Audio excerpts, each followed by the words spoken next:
estou aqui hoje porque eu tenho como objetivo de vida contribuir para a formação dos jovens e empreendedores.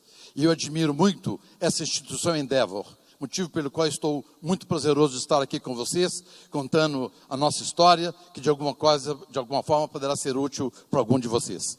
Bem, tudo começou, eu sou um menino nascido no interior de Minas, eu sou neto de libaneses e na minha família a educação era muito rígida, no sentido de que você deve procurar ouvir os mais velhos. Você tem que respeitar os mais velhos. Os mais velhos são sábios. Eles já passaram por tudo e eles poderão te orientar melhor. E assim eu fui formado para poder sempre procurar ouvir. Até porque tinha um provérbiozinho que falava assim: Deus deu 2 ouvidos para ouvir muito, uma boca para ficar calada. Então isso estava sempre na minha cabeça, querer ouvir as pessoas. Então, passado algum tempo, eu já era um menino assim, de uns 7, 8 anos de idade, e nesse momento eu tinha um colega de infância que se chamava Maurício Mitre, e ele tomava aulas de piano com a dona Juju, e todo dia que ele ia tomar aula de piano, ele me chamava, e eu ficava na varanda, ouvindo ele tocar o bife lá do piano. Tom, tom, tom, tom, tom, tom, tom. Eu achava aquilo maravilhoso. Então, aos sábados, eu sou de uma família de 9 filhos, mais 2 de criação, 11. Meu pai achou que 9 não fosse suficiente, então nós éramos 11 filhos. E aos sábados, após o almoço, ele se sentava numa poltrona e fazia fila para os filhos pedirem: eu estou precisando de par de sapato, fulano me bateu, e, enfim, tudo que você precisava, você ia falar com o pai naquele momento. E como eu era mais ou menos do meio, e ele me chamava de Zé. E eu tinha uns 6 a 7 anos de idade, então como eu era muito pequeno, ele me sentou no colo e falou: eu sei, Zé, o que você deseja? E eu falei assim: eu quero estudar piano. Na hora que eu falei, eu quero estudar piano, a mão dele, esquerda, estava segurando meu braço esquerdo, mas ele apertou com muita força e eu senti que eu tinha dito alguma coisa errada para o meu pai. E imediatamente eu quis sair. Ele falou: não, fica aqui. Todo mundo aqui, por favor, todo mundo chega aqui perto. Zé, repete para todo mundo o que você falou. Eu falei: não quero mais não. Ele falou: repete, você quer sim. E eu, constrangido, e alguns dos irmãos fazendo assim, né? Você sabe como é que é, imagina, 10 irmãos se aproveitando daquela situação. E então, eu peguei e repeti com a voz um pouco acanhada, constrangida, quase sem força. E eu falei meio baixo: eu quero estudar piano. Mais alto, e eu tive que repetir: eu quero estudar piano. E ele falou: todo mundo aqui presta atenção. Ninguém nessa casa vai estudar piano. Porque o libanês meu avô veio do Líbano, menino de 14 anos de idade, $6 no bolso, gastou 2 meses para chegar a São João del Rei, Minas Gerais. Então, e começou do nada e constituiu uma vida, um patrimônio. E assim, a família de libaneses, eles eram formados para trabalhar, para ter um comércio. Não era para poder estudar, fazer outras coisas, era para poder ter um comércio. E então, meu pai, com alto e bom tom, disse: prestem bem atenção, ninguém nessa casa vai estudar piano. Acabou. E o senhor, Zé, me apertando o braço com muita força: você tira isso da sua cabeça, você vai crescer, você vai abrir um comércio para você vai ganhar dinheiro, você vai comprar uma casa, e você vai comprar a maior radiola que tiver. Radiola é um negócio, uma caixa comprida, que tocava disco de vinil. Você vai comprar a maior radiola que tiver, e todos os discos de pianista que você quiser. Mas essa ideia você vai tirar da sua cabeça a partir de hoje, ok? E na hora que eu saí, ele me deu um tapa com um pouco de força, que eu senti que não era o tapinho usual que ele me dava. Bem, ali eu acho que meu pai, eu não fiquei traumatizado, mas meu pai ficou traumatizado a partir daquele momento. Porque meu pai, ele viajava muito, e ele às vezes chegava em casa de noite, e ele me acordava, às vezes meia-noite, ela me acordava, e perguntava: Zé, o que você vai ser quando você crescer? E eu falava: eu vou abrir um negócio para mim. Na hora do almoço,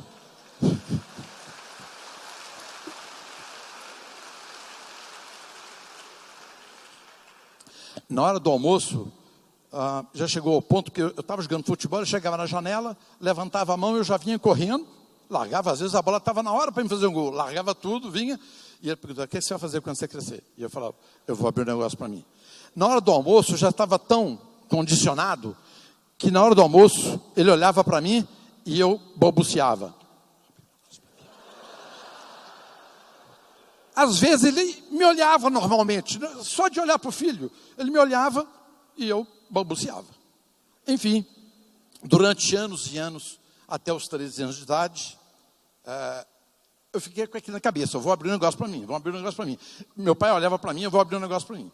Então eu fui condicionado e meu pai acabou falecendo num acidente aos 13 anos, quando eu tinha 13 anos de idade, mas ali já tinha, 30 mil vezes que eu falei, eu vou abrir um negócio para mim. Passaram-se os anos, e eu então saí de Oliveira. Oliveira é uma grande exportadora de Minas Gerais, uma cidade do interior de Minas, que produz café e leite. É a maior exportadora de Minas, uma das grandes exportadoras de Minas. Exporta jovens aos 17, 18 anos para Belo Horizonte para estudar. E eu sou da safra de 1967, que foi para Belo Horizonte estudar. Cheguei, eu era office boy de uma pequena empresa de engenharia, e na minha primeira semana de trabalho, eu tinha um contador, que era o meu chefe, e o contador me mandou eu pagar uma conta. Mandou pagar uma conta, e eu achei interessante, porque ele foi muito cuidadoso, dizendo assim, está aqui um cheque, você vai pagar uma conta, antes de entregar o cheque, confira o valor do recibo, confira a data, verifique se o recibo está datado, assinado e peça para ele carimbar. Falei, ok, tudo bem, está entendido. Eu já tinha um pouco de experiência de comércio, mas fui lá cumprindo a orientação. Então, cheguei aos 17 anos de idade, entrei numa empresa, estava assim, Volkscar, aluguel de carros. Ok, eu nem sabia que eu alugava carro, entrei, procurei a pessoa e falei, eu sou da consultoria Euler Barbosa, vim cá fazer um pagamento. Falei, pois não. Então eu sentei na cadeira e ele falou assim, eu falei para ele, por gentileza, o recibo datado, assinado e carimbado. Eles me condicionaram a isso, ok, eu falei, né? E ele deu uma risadinha e disse, claro, isso eu faço para todo mundo. Destacou o recibo, assinou, datou, carimbou e me entregou o recibo. Na hora que eu conferi o valor do recibo, eu imediatamente vi que era o valor do cheque e eu entreguei para ele o cheque. E aí que eu fui ler o teor do recibo. Estava assim escrito, uma diária Volkswagen, X moedas da época. E eu imediatamente fiz uma regra de 3. Putz, se um dia é X, 365 é 365X, eu vou abrir um negócio desse para mim. Eu tinha 17 anos de idade, não fiz pesquisa de mercado, não perguntei ninguém, mas eu já tinha tomado uma decisão. Ali foi meu day one. 17 anos de idade, eu fui pagar uma conta e eu defini a minha vida naquele momento. Só que aconteceu uma coisa interessante que eu não sei precisar porque eu balbuciei em voz alta para o proprietário da locadora. Eu vou abrir um negócio desse para mim. Ele falou, o que você disse? Falei, não, só estou conferindo o valor aqui, está tudo certo.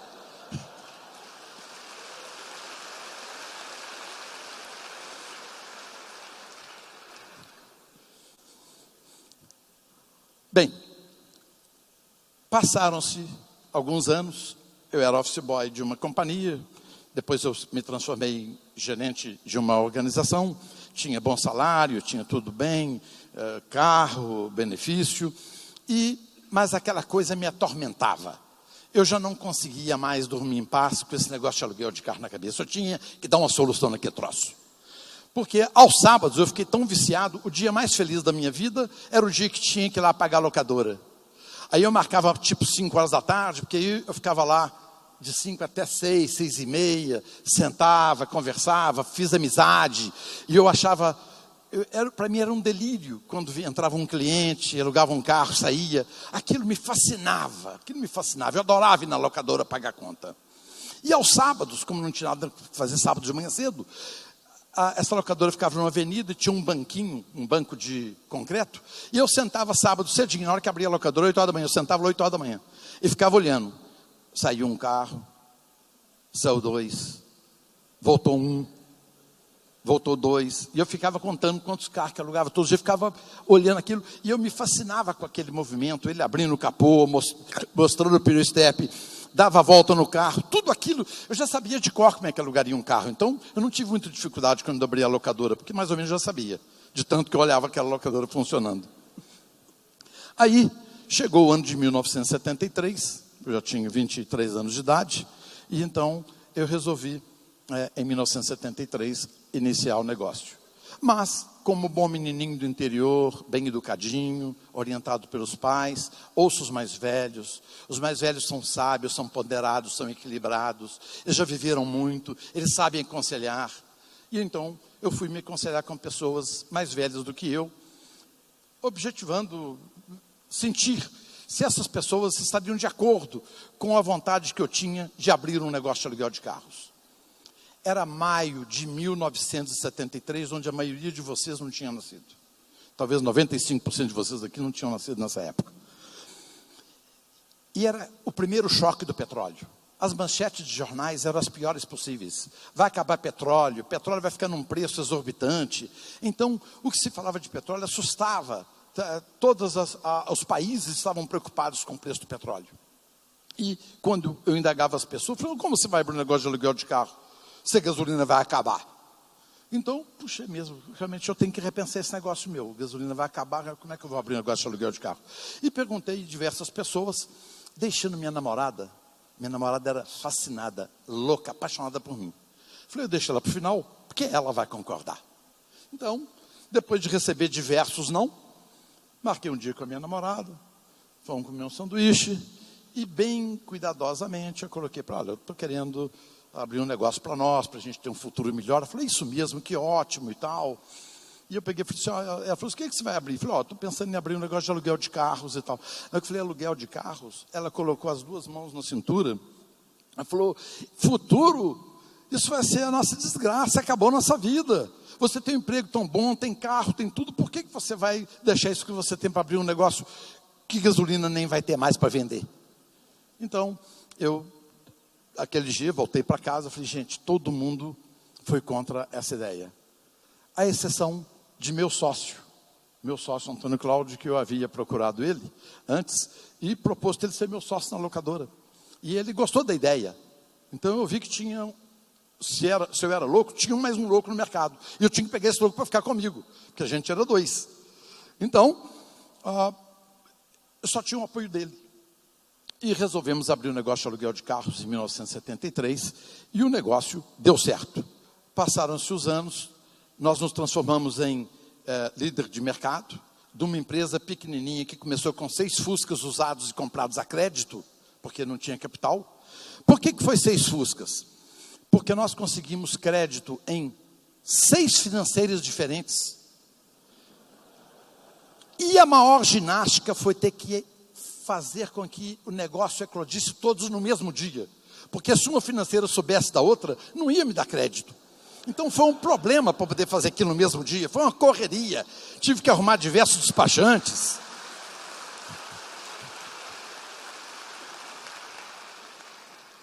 Então arrumamos um punhado de despachantes para poder fazer aquela operação de guerra no mesmo dia e compramos os 6 carros.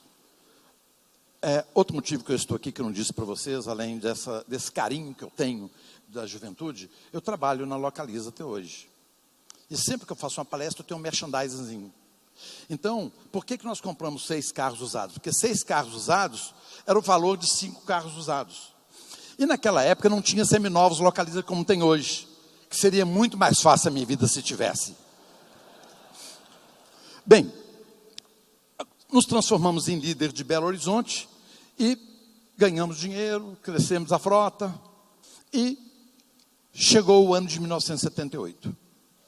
Surgiu a possibilidade de comprar uma empresa em Vitória, uma empresa de aluguel de carros em Vitória, e a gente estava pensando em fazer uma expansão para o Nordeste do Brasil, e de repente vou ouvir as pessoas sobre conselhos. Todo mundo que eu ouvi me aconselhando se eu deveria ou não fazer uma expansão pelo Brasil, todos unanimemente foram contrários. E o que eu quero contar para vocês, apesar do tempo exíguo, é que eu tinha um banqueiro que eu tinha uma relação fantástica com ele, espetacular. Esse banqueiro me deu todo o crédito que eu precisei. Em compensação, Ele não olhava a minha ficha de crédito e eu também não olhava a taxa de juros dele. Então a nossa relação foi espetacular durante anos e anos.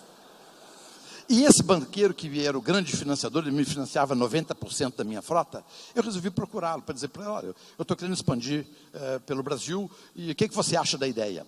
Naquele momento, era o segundo choque do petróleo.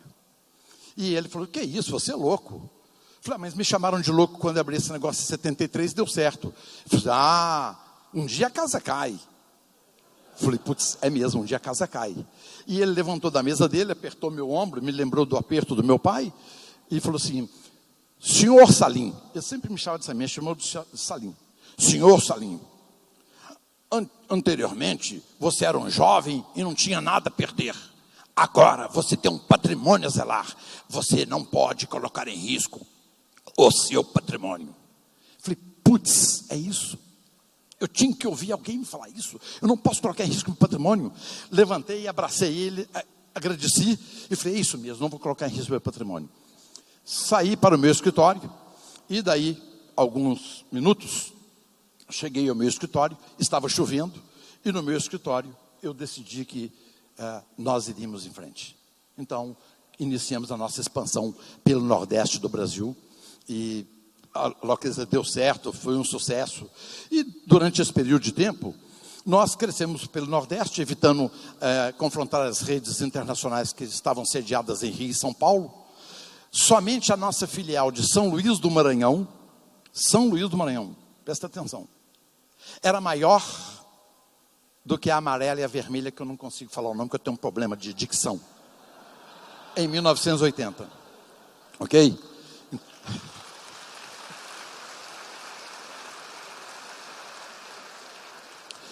Então, em 1980, nós nos transformamos em líder de mercado sem enfrentar as grandes de São Paulo e Rio. E aí sim, viemos para São Paulo, mas já a maior empresa de aluguel de carros do Brasil. Então nós tomamos, a gente fala, a nossa estratégia foi tomar a sopa pelas bordas. E o nosso negócio era crescer. Crescer, e houve momentos de dificuldade, de tomada de riscos, e logo em seguida, o Brasil sempre foi um país de crise. Então, senhores empreendedores, se vocês quiserem esperar uma crise passar, talvez quando você estiver velhinho, talvez o seu neto possa empreender. Mas nunca vai passar. Crises vão ter uma atrás da outra. Nós temos que entender que o ambiente de crise, muitas vezes, é propício. Então, com dinheiro escasso e caro, em 1984, nós decidimos iniciar o franchise no Brasil. De novo, o menininho do interior vai ouvir os mais velhos. Aí fui ouvir diretor de bancos, dono das concessionárias, meus advogados, todo mundo a respeito de iniciar um franchise. Ninguém sabia o que era aquilo naquela época, franchising. O que é isso? Então, tinha que explicar: isso aqui é um contrato que você faz com alguém para aluguel de marca, você transfere know-how, e todo mundo foi contra. E nós resolvemos, apesar das pessoas serem contra, pouquíssimas pessoas já naquela época nos apoiaram. Então nós iniciamos o sistema de franchise da Localiza, que se transformou numa grande distribuição da Localiza. Repara então que eu sempre não segui conselho em 73, não segui conselho em 78, não segui conselho em 84. Então parecia que eu estava predestinado a jamais seguir conselhos, apesar da educação que eu recebi. Então, em 1986, implementaram um tal de depósito compulsório sobre o preço de carro. Você tinha que pegar 30% do valor do carro, depositar na Receita Federal para depois comprar o carro. Imagina, um adicional de 30% como empréstimo compulsório. Mesmo naquela época, nós arriscamos todo o caixa da companhia e continuamos expandindo a frota, tomamos uma decisão de risco de forma que nós pudéssemos continuar crescendo. Aí chega o ano de 1992. A Localiza decide, em 1992, devido à crise, era o governo Collor, o PIB negativo, assumiu Itamar, não tinha negócios no Brasil, como crescer no Brasil, então nós resolvemos seguir para o exterior. E naquele momento também, de novo, fui ao mercado para não cansar vocês, ouvi as pessoas, não, faz isso não. Falei: mas todo mundo falou isso quando eu abri o franchise nacional, deu certo. Ela falou: no Brasil é uma coisa, no exterior é outra. Uma hora você vai quebrar a cara. Eu falei: é mesmo, uma hora vai acabar quebrando a cara. Eu não estou ouvindo o conselho das pessoas. Mas fizemos. abrimos o sistema de franchise internacional, temos hoje aproximadamente 56 agências aqui na América do Sul, e continuamos. E ainda em 1992, surgiu uma ideia nossa, nova, de vender carros diretamente ao consumidor final, para reduzir o nosso custo de depreciação. Pessoal, às vezes internamente você tem mais resistências do que externamente. Internamente, dentro da Localiza, nós tínhamos uma dificuldade louca para poder implementar uma divisão de venda de seminovos. Porque alguém disse, mas quem vai comprar carro de locadora? Alguém falou. Mas quem tem carro de locadora? O carro de locadora é um carro novo, vendido com 12 meses, com 3 anos de garantia. O carro com toda a garantia. Os carros bons são vendidos nos nossos pontos de venda. Os carros que não são bons, acidentados, com alta quilometragem, nós vendemos no atacado, para poder proteger a marca. Qual o problema que teria? O fato é que nós tivemos resistência, foi mais interna do que externa. E hoje nós temos 86 lojas de seminovos, vendemos 70 mil carros, somos o maior vendedor de carros da América do Sul. Numa ideia que todo mundo reprovava no início. Então, passaram-se os anos, e vem mais conselho pela frente, esse não foi o último ainda, e chega o ano de 1997. Em 1997, nosso negócio é de capital intensivo, e nós precisamos de dinheiro. Nós só crescemos se continuar investindo, então é capital intensivo. Então, procuramos um banco, e um banco falou assim, olha, vocês devem fazer, ou abrir o capital, ou vocês devem fazer uma operação de private equity. Então, imediatamente fomos ao mercado, e conseguimos um banco, DLJ de Nova York, disposto a comprar um terço da companhia, e eu então fui ouvir. Meus amigos empresários agora já eram um padrão de empresário bom, já das 500 maiores de Fortune e tal. Eu procurei alguns desses empresários, que eu gosto, que eu tenho admiração até hoje, e gosto deles, e os procurei. E interessante que todos eles disseram, Salino, não faz isso não. Você vai ter sócio americano, qual o tamanho do seu sócio? Eu falei, meu sócio é um fundo de 8 bilhões de dólares, esse fundo, mas são 3 fundos de 8 bi. Então, um banco de investimento de 24 bilhões de dólares. Esse meu amigo, no escritório dele da Marginal aqui em São Paulo, sentado no sofá, já tinha tomado uns 4 ou 5 chá de maçã, e ele pegou e falou assim, Salim, você já dormiu com um elefante? Eu achei aquilo inusitado, eu falei, deve ter uma pegadinha. Eu tenho que ser inteligente para responder isso aqui, que eu não posso decepcionar esse empresário que eu gosto tanto dele. Pensei, mas alguns segundos depois eu falei assim, não vai ter solução. Eu falei, não, nunca dormi com elefante. Ele falou, ok. Ele bateu na minha perna assim. Pois é, Salim. É o seguinte, quando o seu sócio sonhar à noite e rolar na cama, sem querer ele vai te esmagar. E eu imaginei aquela cena, eu falei, nossa, talvez seja isso mesmo, faltava alguém me dizer isso. Ele falou, Salim, para você ir ao banheiro, você vai ter que ligar para Nova York. Segue sua vida sozinho, você está dando certo, continua trabalhando, você manda no seu nariz, não faz isso não, deixa de bobagem, sócio americano, você vai responder processo no Tribunal de Nova York sobre leis americanas. Só o que você vai gastar de advogado, vai levar todo o seu dinheiro. Eu falei, nossa, é isso mesmo. Eu precisava ouvir uma pessoa inteligente, uma pessoa, sabe, esclarecida, que me ajudasse a não fazer besteira, e eu ia fazer uma besteira. Abracei ele, agradeci, obrigado e tal. Peguei um voo das 22 horas, fui para Belo Horizonte, não existia celular, passei no meu escritório para ver o que tinha em cima da mesa, recado e tal. E na hora que eu sentei no meu escritório, eu falei, putz, não é isso. Não está fazendo sentido os conselhos que os meus amigos me deram. Na realidade, eu estou vendendo um terço da companhia. A companhia tinha naquela época, depois de 28 anos de existência, a companhia tinha um patrimônio de 40 milhões de dólares. Eu estava vendendo um terço por 50 milhões de dólares. Então eu estava ganhando mais dinheiro em um dia do que nos outros 28 anos que eu tinha trabalhado. Entendeu? É conta de libanesa. Eu falei, não, eu não vou deixar esse dinheiro escapar.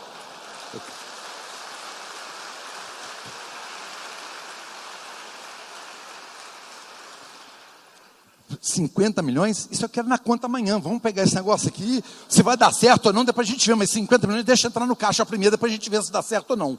Né? E aconteceu, fizemos o negócio, deu certo, e esse foi o 6º conselho que eu não segui ao longo da minha trajetória.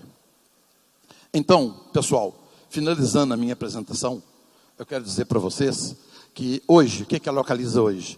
A Localiza fez a abertura do capital em 2005, ela tem hoje 8 mil funcionários, 125 mil carros, 565 agências, 86 lojas de seminovos, 5 bilhões de faturamento, 400 milhões de lucro líquido no ano passado, estamos presentes em 8 países.